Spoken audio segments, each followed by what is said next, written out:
Yeah, keep those questions coming, guys, on the socials. We like them. We try to answer them. And yeah, this time, what have we got? Let's see. It's about captaincy. And it's important in all the formats, of course. And here's the question this time around. It's what are the pros and cons for a team having a captain who carries his heart on his sleeves or wears his heart on his sleeve versus one who keeps a poker face? And the examples are interesting. Butler, Morgan, Coley, Duplessis. Where do they fall, first of all, I suppose? Ashwell, would you say heart on sleeve? Well, Coley definitely heart on sleeve versus Faf. Ashwell, Prince?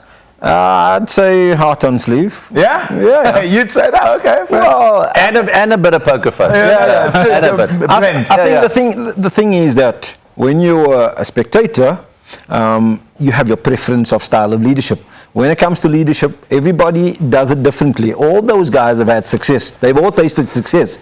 So as a spectator, and in terms of what your character is, you might prefer Faf. Or if you're somebody who's a little bit more aggressive, you might prefer Coley because you want to see your leader sort of giving it to them, not taking a step back. And where you're sitting on your couch, the one that will appeal to you is probably the one that's closest to your character. I'd say there is no right or wrong way because they've all had their successes doing it differently. In football, it's the same. You get your animated managers on the side of the pitch, and you get your guys who's pretty calm. Ancelotti, he don't say much. He just wins Champions League all the time. He don't say much. We've got football in there.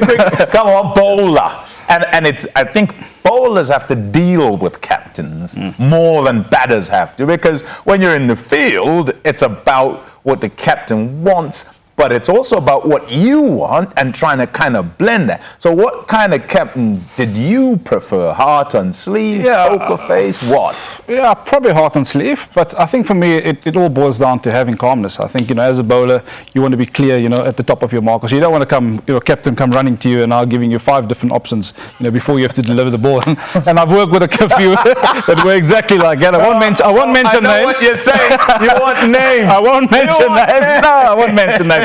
So yeah, for me as a bowler, I want clarity. So I think probably heart on sleeve, and you want to commit to the next delivery that you can bowl. Hirsch, give me a thought. And I say a thought in general because batters captain themselves, don't they? I do, but I think I'm putting myself apart from these two because you have a captain here.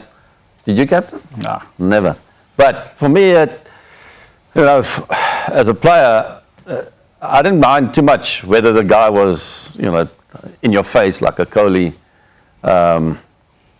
For a lot of it, with regards to the off-the-field stuff, team talks, how you inspire teams, bringing the best out of them, motivation, etc., etc. It doesn't always have to be in your style of captaincy.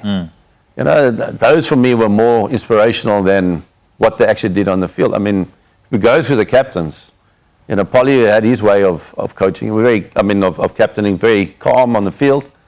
Biff was a bit more, in your face sort of thing. So, it's much of a muchness. For me, it's at the end of the day, you've got to bring out the best of your players, irrespective of how you go about it. And that's what a captain and leader is. Tell you what, the answer to that, you asked it, and I think it's well answered. And in a nutshell, different strokes, different folks.